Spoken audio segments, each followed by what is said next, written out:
এয়া মোৰ বন্ধুবিলাকে পুথিজুৰিত আমজেকপানী গাঁও পঞ্চায়তৰ অন্তৰ্গত পুথিজুৰিত আমজেকপানী গাঁও পঞ্চায়তৰ 5 নম্বৰ ৱাৰ্ড ইয়াত মোক ইনভাইট কৰিছিলে খাবলৈ।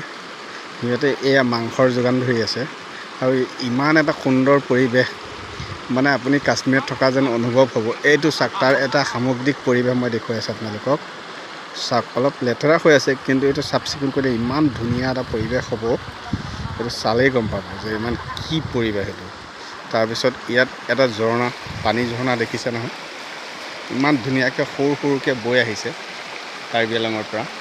এইটো চাওক, দেখিছে নহয়, ইমান ভাল লগা এটা দৃশ্য।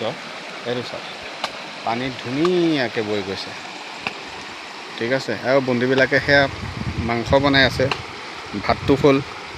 আৰু ইয়াত পঞ্চায়ত কৰ্তৃপক্ষই কি ধুনীয়াকৈ বহি ভাত খুৱাব পৰাকৈ ব্যৱস্থা কৰি দিছে। তাৰ কাৰণে আমজেকপানী পঞ্চায়তৰ কৰ্তৃপক্ষসকলক, বিষয়ববীয়াসকলক মই বিশেষভাৱে ধন্যবাদ জ্ঞাপন কৰিছোঁ। এইটো চাওক, এই জুৰিটোৰ সিফালে কাৰ্বি আংলং আৰু এইফালে হৈছে নগাঁও।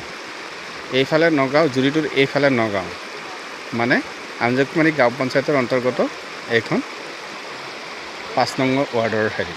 এইটো চাওক, এটা বাঁহৰ দলং বনাই দিছে, কি ধুনীয়া। এনেকুৱা লাগে যেন ক'ত আহিছোঁ, কি কৰি আছোঁ, খুব ভাল লাগে, বুজিছেনে। আৰু আপোনালোকে জানুৱাৰী মাহত যদি পিকনিক খাম বুলি ভাবিছে, ইয়াত তেতিয়া চাফ চিকুণ ধুনীয়াকৈ কৰি ৰাখিব। আপোনালোকে আপোনালোকৰ পৰিয়ালৰ মানুহ লৈ আহি ইয়াত খুব সুন্দৰ সুঠামভাৱে খাই যাব পাৰিব। গতিকে আমজেকপানী পঞ্চায়তৰ ফালৰ পৰা মই বিশেষভাৱে অনুৰোধ কৰিছোঁ, আপোনালোকে এই আমজেকপানী গাঁও পঞ্চায়তৰ পুথিজুৰিত আহি খুব সুন্দৰ এটা ভাত খোৱাৰ, বনভোজ খোৱাৰ এটা স্পট, পিকনিক স্পট বুলি ক'ব পাৰি। খুব ধুনীয়া, চাৰিওফালে পাহাৰে আৱৰি আছে। এইটো দেখুৱাইছোঁ, এইটো চাওক, চাৰিওফালে পাহাৰৰ মাজত ইমান ধুনীয়া এটা পৰিৱেশ। আপোনালোকে আহিব, মোৰ বহুত ভাল লাগিব। এইখিনিকে চবকে মই মোৰ ব্যক্তিগত ফালৰ পৰা অনুৰোধ যাচিছোঁ, আপোনালোকে আহিব, নিশ্চয় এবাৰ আহিব।